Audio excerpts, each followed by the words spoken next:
The conditions I have is a group of conditions, and they all contribute to what I live with. So I've been diagnosed with Ehlers-Danlos syndrome, but I've also been diagnosed with a number of other conditions that are more rare and probably affect me more. My condition does impact on sex and intimacy in the relationships I have. There's the physical aspects. So obviously I have paralysis of my lower half, and I also have numerous lines into my body and tubes into my body. So physically, I think that although I'm a fully capable person, you find limitations that you perhaps work around, and I think a lot of that is something that you don't know until you have a partner and you explore things together. I think the bigger things for me is that it affects my relationships. For example, I've spent a lot of time in hospital. It's very difficult when you feel that you've got this person in this relationship that you adore, but you can't be with them. We've had numerous Valentine's Days, Christmas Day, and times where you don't get the choice. You have to make the best out of the situation you have. And I also think that it probably affects my self-confidence. There's times, where any young person that they're dealing with all these differences that they've got, that other people perhaps don't have to deal with, that it makes an impact. I think a lot of that is things we've worked through together, not either one of us. And I also think that Jordan gives me a lot of reassurance. When we're first together, finding that line, because he is my partner and not my carer, and absolutely. Feeling that those roles stay separate. There's always going to be an element of care, regardless of whether somebody's in a condition where they're disabled or chronically ill. However, I think there is always that element of care. And okay, you do things that you wouldn't normally do as a boyfriend, but it becomes more of, it just becomes more of an extended role. That's the best way of putting it. You're still a boyfriend first. I don't treat her any differently as if I was dating anybody else. And it's been important that we've always had that separation, that, I'm not like a nurse that comes in to care. I'll always care for her, but it's kind of that separation between, still do the usual things. We go on dates, holidays together, we do all that. It's no different in that respect. I just think when it comes to boyfriend versus carer, for me, it's never been an issue. From day one, in terms of coming into intimacy and stuff like that, wasn't my priority thinking, how's this going to work? It was more, I love this girl and it will work, and it didn't really matter how. So I think that's just, for me personally, it's just finding that gentle separation. But we've always been very front and forward with it, to make sure it was never just, and Chloe was very kind of anxious of me being or thinking that I was the carer and not the boyfriend. But honestly, we've got the balance absolutely spot on. And I think the key for us is that we talk about everything. We can only know how each other are feeling if we talk about it. Yeah. And that's the crux of our relationship. That's the crux of every intimate moment, everything is, you need to talk about things, just like any healthy relationship. But that's what keeps the balance for us. We have dealt with some real negativity as well. There has been things that have really impacted our relationship that probably could have been dealt with differently. A huge one is the fact that when I became unwell and I lost the use of my legs, I was confined to our small lounge in our family home, and that had to become my everything room. As a 20-year-old, that is just zero dignity. Yeah. So I had no toilet, I had nowhere to wash my hands, I had nowhere to shower, I couldn't leave the room. The only time I got to leave the room was usually if an ambulance crew were trying to get me out the room because I was seriously ill. And I did feel a bit like a prisoner in that room. Obviously, that is the room where I met Jordan. And I do often wonder how, if we hadn't have had the incredible opportunities that we did, and DIY SOS rebuilt our home and we were given this amazing space, how our relationship could have evolved in the space that we had. I don't think it would have done. You could imagine it was like paper thin walls, and you know, when you're, you know, I'm slightly older than Chloe, and by a few years, and you just, you know, it's when you're trying to be intimate, or when you're trying to be that particular in that way with a partner, it's not great having the parents that are sat right next door in the living room with a wall that's probably, you know, no wider than that. So it was a massive gain of independence for us, really, wasn't it? It was also you respecting my family, you know. Yeah, because you're going into their home with my younger siblings, and yeah, and it's you do want to, that term and phrase, alone time. It wasn't alone time in that first particular situation, and when DIY SOS came and did, you know, we had our own place, we had the annex, we had a little home essentially, and it definitely, and we've both discussed this, but I don't think it would have blossomed in the same way, because there would have been too many restrictions. That would have been the simple fact of it. We wouldn't have been given the time and space to get to know each other. And what I find very difficult is there's only a handful of people that get homes from DIY SOS, and it shouldn't rely on a television programme to fix someone's life. We had to really expose ourselves and put ourselves out there. And there were times I said, I don't think I want to do it. I don't want my family. I don't want it to be entertainment. My illness isn't entertainment, but the crux of it was they were incredible and they gave us this space. But surely every disabled person or every unwell person that's already going through these huge life challenges, they shouldn't have to rely on these charity funding for, there should be something in place. And I think that felt like a huge letdown. Sex and intimacy in relationships are an important part, not just in my life, in every life. Something that I passionately and strongly believe is, it is part of the ant in the garden's life.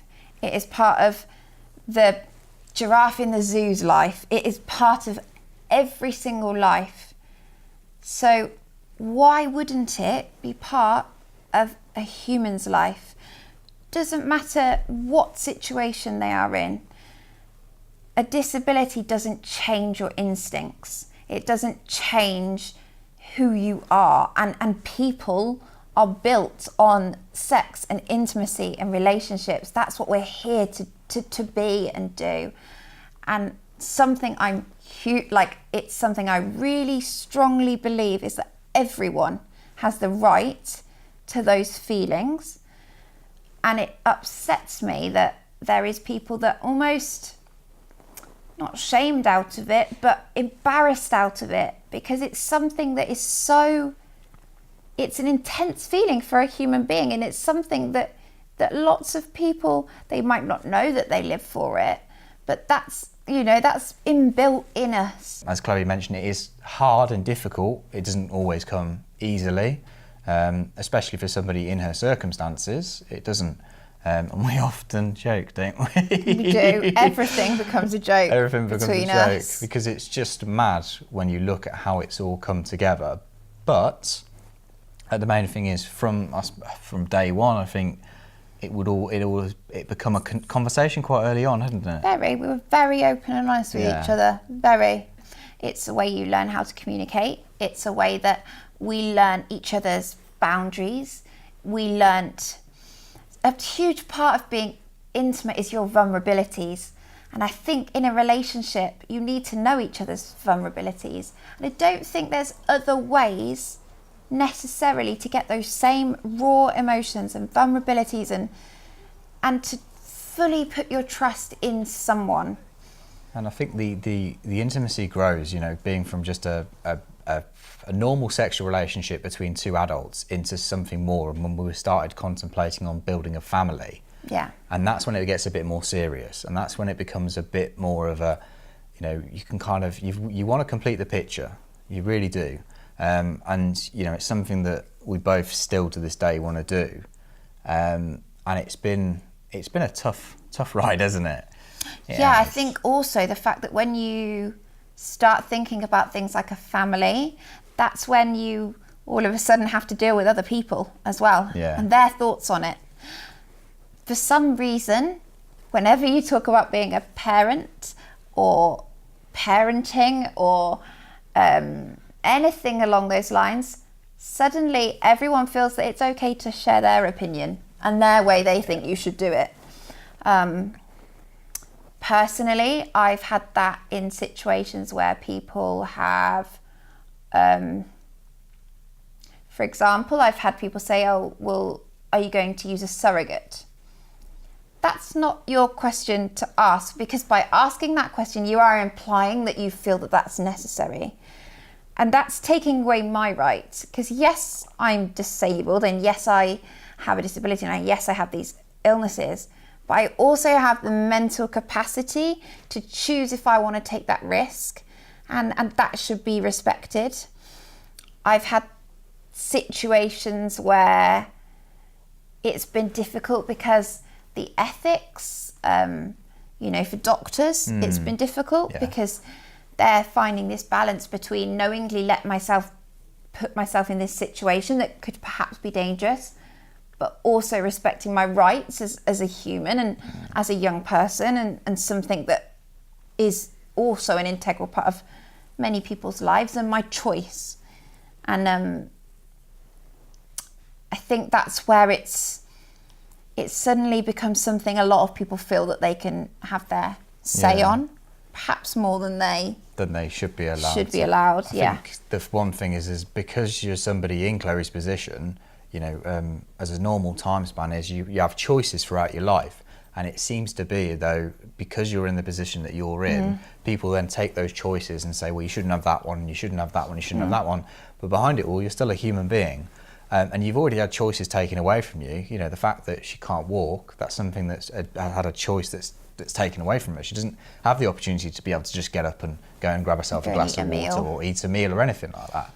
So I think for people to sit on the outside and then make choices and say, oh no, you can't have a baby, or you shouldn't be a parent, or, why are you doing this, why are you doing that? I just think, in what other circumstances would someone say that to you? People can always advise. Absolutely, that's their kind of right. That's their. Sometimes it's like you said with docs, like it's caring. It's choosing between the patient's care and what the patient wants, and that's a fine line. But the everyday person, do they really have a right to comment on what you want in life? I don't think so, and I don't think it's any different for whether you're a normal couple or you're a couple in a situation like ours. But then, what is normal? This time last year, we were actually really, really lucky in one sense. And whilst it was probably one of the most horrific things we've been through, it was also one of the most beautiful things we've been through. This time last year, we had a little girl, Emma. She was born at 22 weeks and 5 days, and it will be her birthday on Saturday, so in a few days' time. It's her first birthday anniversary. Although our little girl isn't with us now, we did experience a lot of what a disabled person would experience and what people with illness might experience in getting pregnant and the pregnancy and kind of giving birth, and the feelings that surrounded that, not just by us but by friends and by family and by professionals. And it's actually been it's not been a straightforward journey. So we were very lucky that we've got a very good team at the hospital that look after me. But when it came to this, it was something they felt very much in the dark with.